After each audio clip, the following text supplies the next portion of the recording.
Bon matin tout le monde. Vous allez bien? Vous m'entendez bien? Super. OK. On poursuit avec la 1689, chapitre 22, le culte religieux et le jour du sabbat. Donc, la semaine passée, un petit retour sur le principe régulateur. Je pense que vous avez retenu. Encore une fois, la création de Dieu, la révélation naturelle, prouve à l'homme qu'il y a un créateur, mais n'enseigne pas à l'homme comment l'adorer. OK? Ça, c'est important de s'en souvenir. Et seul le Dieu créateur peut définir comment, lui, il veut que ses créatures l'adorent. Donc, ce n'est pas par des bonnes idées. On a plein de bonnes idées, mais nos bonnes idées, des fois, le Seigneur n'a peut-être pas besoin. Mais il faut que nos bonnes idées soient en harmonie avec ce que lui définit comment il veut être adoré. Et seul dans les Écritures révélées qu'on retrouve comment Dieu veut être adoré.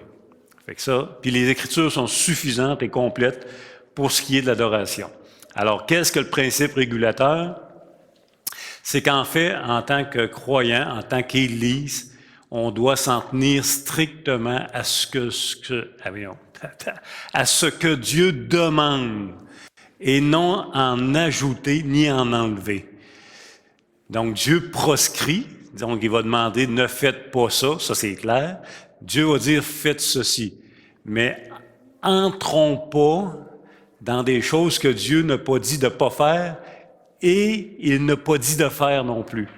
Fait que le principe régulateur, c'est tenons-nous à ce que Dieu demande de faire dans le culte. Comme ça, on est c'est sage. On va dire, moi, appeler ça comme ça. Donc, on est rendu au paragraphe 2. On va lire le paragraphe 2, un petit paragraphe à la page 62. Le culte religieux doit être rendu à Dieu le Père, le Fils et le Saint-Esprit, et à lui seul, et non pas aux anges, aux saints ou à quelque autre créature. Depuis la chute, il ne se rend pas sans un médiateur, ni par quelque autre médiation que celle de Christ seul. Petit paragraphe concis, clair et net, en fait. 2 points importants dans ce petit paragraphe-là. Premièrement, il définit à qui doit être rendu le culte. À qui? Quel est l'objet, le contenu de notre culte? Deuxièmement, depuis la chute, jamais sans un unique médiateur. 2 points importants. Il définit l'objet de notre culte et jamais sans médiation. Il y a 2 versets que la 1689 va donner. On a Matthieu 4, versets 9 et 10. Ensuite, on va lire 1 Timothée 2, 5. Matthieu 4, 9 et 10, c'est dans le contexte de la tentation. Satan dans le désert avec Jésus, qui lui montre tous les royaumes et qui va lui demander, si tu te prosternes devant moi, je te les donne toutes. Donc, verset 9, je te donnerai toutes ces choses si tu te prosternes et m'adores. Jésus lui dit, retire-toi, Satan, car il est écrit, tu adoreras le Seigneur ton Dieu et tu le serviras lui seul. Encore une fois, un seul Dieu à adorer. En passant, ce que Satan lui offre, c'est ce qu'il a volé à Adam en Éden. Il offre à Jésus quelque chose que de toute façon, Dieu contrôle sur toute chose. Néanmoins, la tentation ici, c'était de reprendre le contrôle perdu au premier Adam par le deuxième Adam, mais de la mauvaise façon, en se prosternant devant le diable, alors que le plan divin, c'était de reprendre ce que le premier Adam avait perdu à la croix, et non en se prosternant devant Satan. Donc, c'était une réelle tentation en passant. OK. Il y a aussi Deutéronome 6.4 puis Deutéronome 6.6. Oh, puis je viens, tu te parles du son, là, non? Ou de la voix? OK. Écoute, Israël, c'est encore une fois le principe. Le seul Dieu. Oh, on en perd des bouts, hein? Ça va. Donc, vous pouvez aller les lire, Deutéronome 6.4, Deutéronome 6.13, encore une fois, un seul Dieu unique. Et l'autre verset de 1689, qui parle de la médiation, 1 Timothée 2.5, et je vous lis la version Sommaire. En effet, il y a un seul Dieu, et de même aussi un seul médiateur entre Dieu et les hommes, un homme, Jésus-Christ. Encore une fois, l'emphase sur ce verset-là, il y a 2 points. Il y a un seul médiateur. Un seul médiateur. Ça ne peut pas être plus clair, en fait. Il y en a un. En plus, il est défini comme un homme. Et l'emphase dans le verset, il est vraiment mis sur homme. Jésus-Christ, homme. Encore une fois, pour rappeler la résurrection à ceux qui ne croient pas à la résurrection dans 2 Timothée, entre autres, et l'importance que notre médiateur est humain, il n'est pas que divin, mais il est humain. Donc, à chaque fois que vous abordez le sujet de l'adoration, on ne doit pas premièrement mettre l'emphase sur l'adorateur. Il faut mettre l'emphase sur qui il faut adorer. Quand on commence ou qu'on initie ou qu'on réfléchit à l'adoration, au culte, si vous, je ne sais pas, vous fondez une église demain matin, bon, on dit, il faut préparer un culte. Comment on va faire le culte? Mettez pas l'emphase sur l'adorateur, mettez l'emphase sur l'objet de notre adoration, Dieu seul. C'est comme ça qu'on débute la réflexion quand on parle d'un culte. Okay? C'est bien important. Pourquoi? Parce que notre adoration, pour qu'elle soit une réelle adoration, elle dépend de l'identité de celui qu'on adore.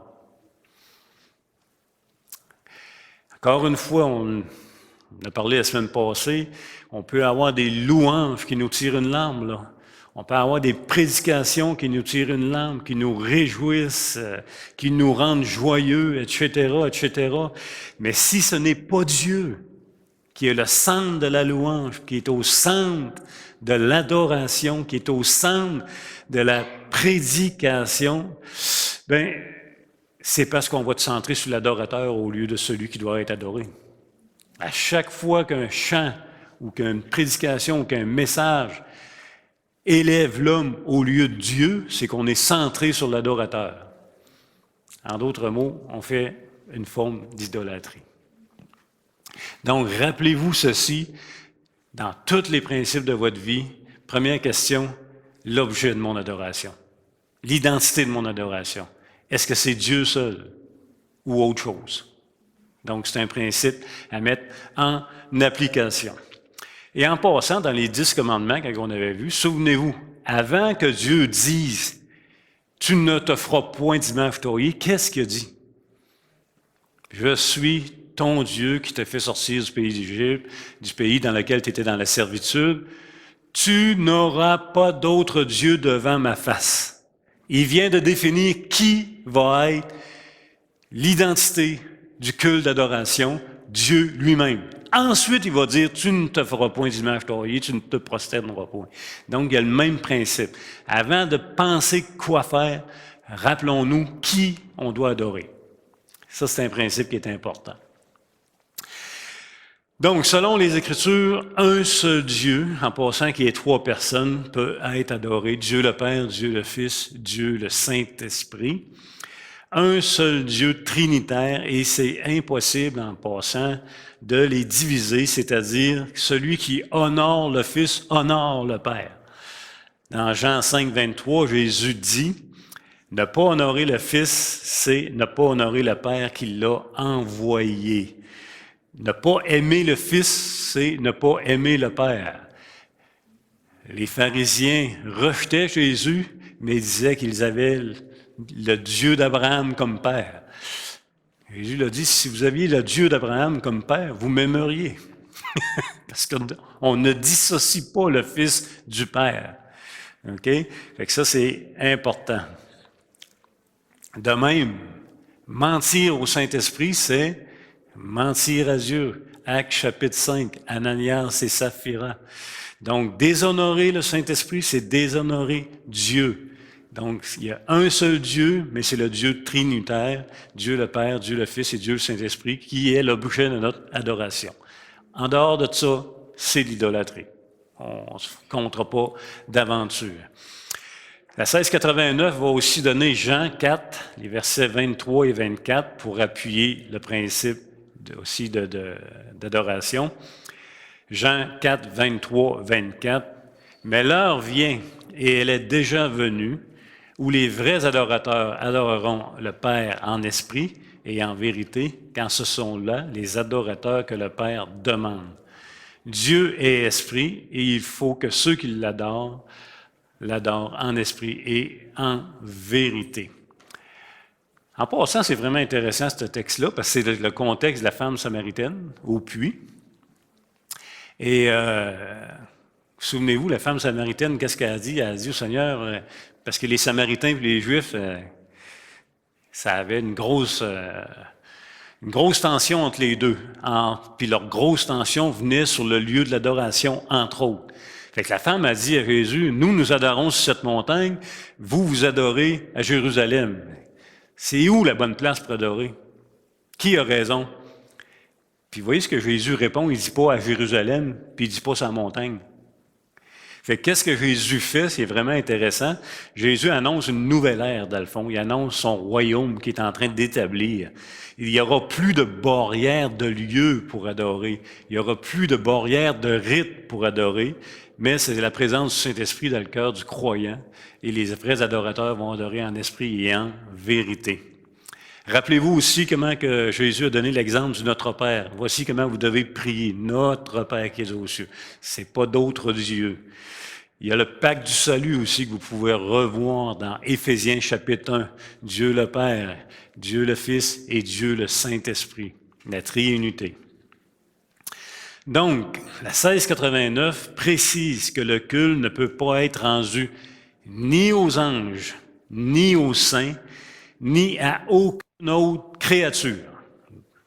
Évidemment, les réformateurs s'opposent au culte des images, la parole de Dieu également, s'opposent au culte des anges et s'opposent au culte des saints. En fait, la réforme s'oppose clairement à certains aspects du culte de l'Église catholique romaine. Vous avez toutes vu des images, des médailles, je ne sais pas si... des petites médailles, là, je ne me souviens plus quel nom qu'il y avait, mais en tout cas, on en avait plusieurs chez nous. Les statues, les sacrés-cœurs, les chapelets, en tout cas, peu importe. En tant que tel, là, il n'y a rien de dangereux là-dedans. Là. Il n'y a pas de pouvoir là-dedans. Là. Une statue, c'est du plâtre, de l'eau assemblée. Là. Une médaille, ben, c'est une forme de métal estampillé. Là. Je veux dire, il n'y a pas de problème avec ça.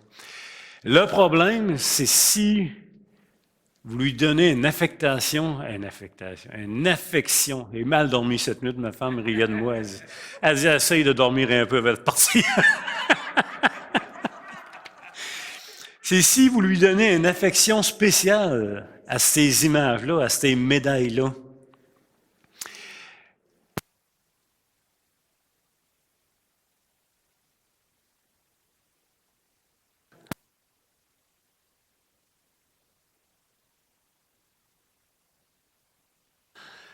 C'est là que vous entrez dans un principe d'adoration. Encore une fois, appliquez le principe Dieu seul. Est-ce que Dieu est dans la médaille? Est-ce que Dieu est dans la statue? Est-ce que Dieu est dans... Non. Fait que c'est facile, si on applique le principe, est-ce que j'applique le principe que l'identité, le seul et unique objet de mon adoration, c'est Dieu le Père, Dieu le Fils et Dieu le Saint-Esprit? Bien, on élimine les autres. Ça devient simple. Donc, encore une fois, la Bible appelle ça de l'idolâtrie. Si on voue un culte à des objets, tout simplement parce que l'objet de notre adoration n'est pas le Dieu unique, ce n'est pas le Père, le Fils et le Saint-Esprit. En plus, il le proscrit de ne pas se faire d'images taillées et de les servir. Donc, donnez pas de pouvoir. Et là, paniquez pas. Si vous voyez, si vous allez au foyer prêcher l'Évangile aux personnes âgées, il n'y a pas de panique. Il y en a des statues, mais c'est pas grave. Il n'y a pas de pouvoir là-dedans. Là. Mais si vous lui donnez pouvoir, ou si vous pensez que ça vous protège, ou si vous leur adressez des demandes, là, vous avez un problème de culte, d'idolâtrie. Ça va là-dessus? Ni les anges. Hébreux chapitre 1, les versets 4 à 14 parlent des anges. Je vais vous lire le verset 6. Et de nouveau, lorsqu'il l'introduit dans le monde, le premier-né, il dit que tous les anges de Dieu l'adorent. Les anges de Dieu adorent le Fils, les anges élus en passant, on s'entend. Appliquez ce principe-là. Un ange, c'est une créature. C'est pas une dure question, matin. C'est rien que moi qui ai mal dormi. Un ange, est-ce que c'est une créature? Ben oui. Est-ce que la créature peut être adorée au lieu du Créateur? Ben non. Bon, ben on vient de régler le problème. Pas besoin de faire un culte aux anges. Pas compliqué, hein? Est-ce qu'on a des anges gardiens? Il semble que oui. Verset 14. Ce sont des serviteurs au service des saints, de ceux qui doivent hériter le salut. Est-ce qu'il faut que je prie mon ange gardien? Pose-toi la question. L'objet de ton adoration, Dieu seul, Père, Fils, Saint-Esprit. OK, mon ange gardien, pas dedans. Aucune créature ne peut être adorée. Est-ce qu'un ange est une créature? Oui, c'est réglé. Pas long, hein?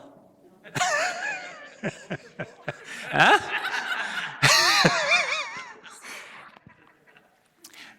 Donc, en passant, sinon, c'est de l'idolâtrie. Si vous vouez un culte aux anges, c'est de l'idolâtrie. Si vous demandez quelque chose aux anges au lieu de Dieu, c'est de l'idolâtrie, tout simplement. Ni aux saints, vivants ou morts, en passant. Puis là, il va peut-être en décevoir plusieurs. Demandez pas à Guy Lafleur de gagner la Coupe Stanley l'année prochaine. Et si le Canadien la gagne, ben ça ne sera pas à cause de Guy Lafleur non plus. Puis tout le respect que je voue à cet homme-là, là, je ne suis pas en train de le dénigrer sa vie, mais l'exemple est bon parce que la joke est déjà sortie, là, tu sais, que Guy Lafleur va faire gagner le Canadien. Donc, je dis ni aux vivants, ni aux morts. OK? Écoutez, que ce soit Marie, la mère de Jésus, Joseph, Paul, Pierre, je ne sais pas, tous les autres bien populaires, que ce soit votre père, votre mère, vos enfants, votre mononcle, que ce soit un chanteur, que ce soit une vedette que vous aimiez énormément. Même principe. Est-ce que c'est une créature? Eh oui. Est-ce qu'il fait partie de Dieu le Père, le Fils et le Saint-Esprit, qui est l'unique qui peut être adoré? Ben non. Fait que ça règle le problème. Vénérer ou adorer des gens qui sont vivants ou morts, c'est de l'idolâtrie. Même affaire avec les animaux. Je ne sais pas, si une vache devient un dieu, ben c'est une créature, une vache. Ou un autre animal, peu importe. T'sais. Fait que ça devient assez simple quand on applique les Écritures, dans le fond. Et quand vous avez à témoigner l'Évangile, tapez pas ça. Tu sais, je sais que le culte catholique romain, ça fait partie de leur culte. C'est pas biblique. Et là, on n'est pas en train de détester les catholiques romains. On est juste en train de mettre en lumière les principes des Écritures. Le but, là, je vais vous dire ça autrement, parce que déjà dans ma vie chrétienne, dans le début de ma vie chrétienne, je priais plus Marie, je faisais plus ci, je faisais plus ça. Pas à cause des Écritures me le demandaient, parce que les catholiques le faisaient. J'étais en réaction. Il ne faut pas être comme ça. Parce que quand tu es en réaction, tu n'aimes pas les gens. Tu transgresses le commandement d'aimer ton prochain. Donc, on ne le fait pas parce que les Écritures ne le demandent pas. Pire, ils disent de ne pas le faire et on aime les gens. Et on amène la lumière dans l'amour. OK? Une petite distinction de même. Romains 1, 21-25. On va le lire ensemble.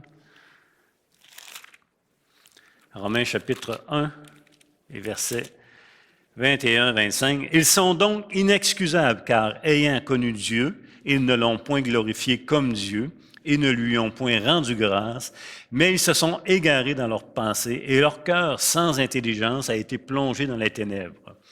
Se vantant d'être sages, ils sont devenus fous, et ils ont changé la gloire du Dieu incorruptible en image représentant l'homme corruptible, bipède, et des reptiles. Encore une fois, je suis désolé, mais prier les morts, c'est adorer les créatures au lieu du Créateur. OK?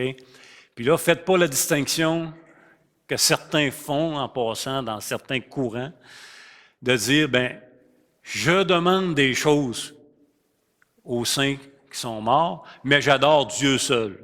Font une distinction. Vous me suivez? Ça ne se justifie pas.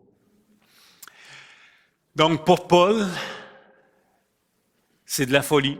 Se pensant être sages, ils sont devenus fous.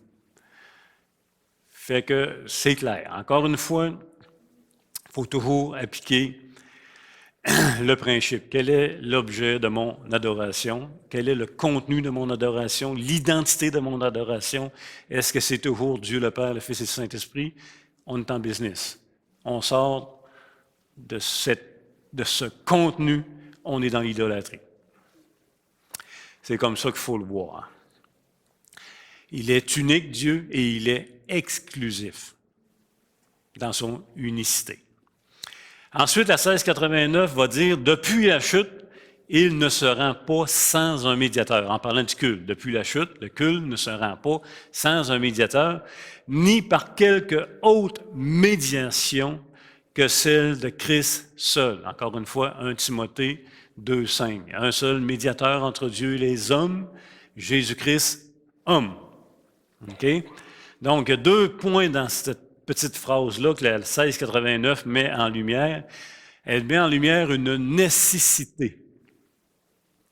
Fait que, je ne sais pas, moi, si je dis que je crois en Dieu et que j'y prie, moi, je le prie à ma façon, je lui rends un culte à ma façon, mais sans une médiation, ça n'existe pas. Ça n'existe pas. La médiation, elle est devenue nécessaire depuis la chute. Donc, adorer Dieu sans croire en Jésus-Christ, ce n'est pas un culte à Dieu. Vous me suivez? OK. Le deuxième point qui met en lumière, c'est l'exclusivité de cette médiation-là. Elle est en Jésus-Christ et en Jésus-Christ seul. C'est nécessaire d'avoir une médiation, puis le médiateur est unique, Jésus-Christ seul. Il n'y en a pas d'autre. Il n'y en a pas d'autre. C'est tellement clair. Donc, encore une fois, depuis la chute, le péché de l'homme crée un obstacle insurmontable pour avoir accès à Dieu. Donc, aucune possibilité pour le pécheur d'adorer Dieu après la chute. Aucune. Aucune capacité, aucune possibilité. De toute façon, il ne veut pas et il ne peut pas. OK? Donc, c'est pour cette raison qu'un médiateur entre l'homme et Dieu est devenu nécessaire après la chute pour adorer Dieu. C'est nécessaire.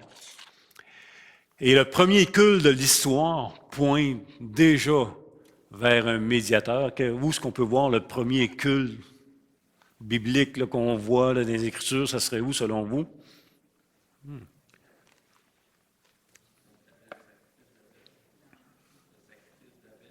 Oui. Abel et Caïn. Les deux offrent une offrande. Et Abel offre le premier-né de son troupeau par la foi, en passant, et Dieu agrée son sacrifice. Mais déjà, dans ce culte-là, ça pointe vers une médiation. Ça pointe vers un médiateur par le sacrifice animal qui a été offert. Déjà, ça pointe vers un sacrifice sanglant, mort, substitut à notre place. Et toute la loi, pointe vers le médiateur. Toute la loi pointe vers un médiateur et révèle le besoin de médiation pour avoir accès à la présence de Dieu. C'est flagrant, au complet. L'Ancien Testament, ce n'est pas le commun des mortels qui se présentait dans le lieu très saint. Hein? Vous vous souvenez de ça? Il y a le lieu saint, il y a la cour extérieure, la cour intérieure, le lieu saint et le lieu très saint. Une personne, une fois par année, se présente dans le lieu très saint et jamais sans du sang. En passant, elle rentre 2 fois dans la même journée, là. Pas pire au moins. Donc, c'est le grand souverain sacrificateur. C'est son rôle. Et dans Lévitique chapitre 16, si vous voulez le lire, on a tout le protocole, comment entrer, puis comment ça doit se passer. Et le souverain sacrificateur va entrer, offrir des sacrifices du sang pour ses péchés à lui et de sa famille. Ensuite, il va le faire avec un autre taureau pour le sang, pour les péchés de tout le peuple. Donc, c'est un médiateur, une personne. Donc, la médiation lévitique préfigurait l'unique et véritable médiateur entre Dieu et les hommes, c'est-à-dire Jésus-Christ, homme. Tout ça pointe vers, OK? Et malheureusement, on voit que sous la loi, c'était année après année. Donc, c'était pas une fois au grand jour des expiations, par exemple, qu'on offrait des sacrifices pour les péchés du peuple, puis c'était réglé. C'était répété à tous les ans. Et cette répétition-là rappelait au peuple que leur péché n'était jamais réglé de façon définitive. OK? Contrairement à nous, avec Jésus-Christ. Donc ça, c'est important. Deuxièmement, le souverain sacrificateur, il était descendant de Lévi, c'est sûr, c'était un homme. Fait que ça, c'est un point important. Maintenant, il y a 2 questions à se poser avec Jésus-Christ, notre grand souverain sacrificateur à nous. Est-ce que son sacerdoce est transmissible à un autre? Et la deuxième question, est-ce que son sacerdoce est de l'ordre lévitique ou un autre ordre? Autre ordre. Pourquoi c'est important? C'est parce que l'ordre lévitique, il est transmissible. Quand Aaron est mort, ça a été remis à un autre. Quand l'autre meurt, c'est remis à un autre. C'est par la mort physique qu'on transmet l'ordre à un autre, souverain sacrificateur. Donc, et là, Jésus-Christ est notre grand souverain sacrificateur. Si son ordre est transmissible, c'est qu'il n'y a rien de réglé. OK? Ça, c'est important de le voir. Et son ordre n'est pas lévitique. Jésus n'est pas un descendant de Lévi, il est un descendant de Judas. Il est d'un autre ordre, l'ordre de Melchisédek. Tu es souverain sacrificateur pour toujours, selon l'ordre de Melchisédek. Qu'est-ce qu'il y a de différent? L'ordre de Melchisédek n'a ni début ni fin. L'ordre lévitique, elle a un début précis et une fin précise. Donc, Jésus-Christ est souverain sacrificateur selon l'ordre de Melchisédek et Jésus-Christ, ressuscité des morts, ne meurt plus. Donc, son ordre n'est pas transmissible, contrairement à ce que les adventistes croient, entre autres. Okay? C'est important de le voir. Il est vivant pour toujours. Il s'est offert en sacrifice une seule fois.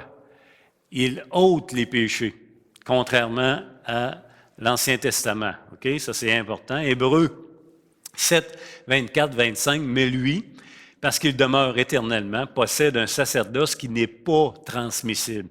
C'est aussi pour cela qu'il peut sauver parfaitement ceux qui s'approchent de Dieu par lui, étant toujours vivant pour intercéder en leur faveur. En conclusion, sa médiation est si parfaite que son efficacité est antérieure à sa mort et à sa résurrection. Hébreux 9, 15, et c'est pour cela qu'il est le médiateur d'une nouvelle alliance, afin que, la mort étant intervenue, pour le rachat des transgressions commises sous la première alliance, ceux qui ont été appelés reçoivent l'héritage éternel qui leur a été promis. Donc, si Adam, Abel, Noé, Abraham, David, etc., ont été déclarés justes dans l'Ancien Testament, ont été sauvés dans l'Ancien Testament, bien, c'est uniquement par la médiation de Jésus-Christ et non d'autres. Et c'est parce que sa médiation avait été anticipée aussi dans les Écritures, puis qu'elle est efficace en passant. Et c'est par anticipation. Son efficacité, là, elle avait été décrétée de toute façon.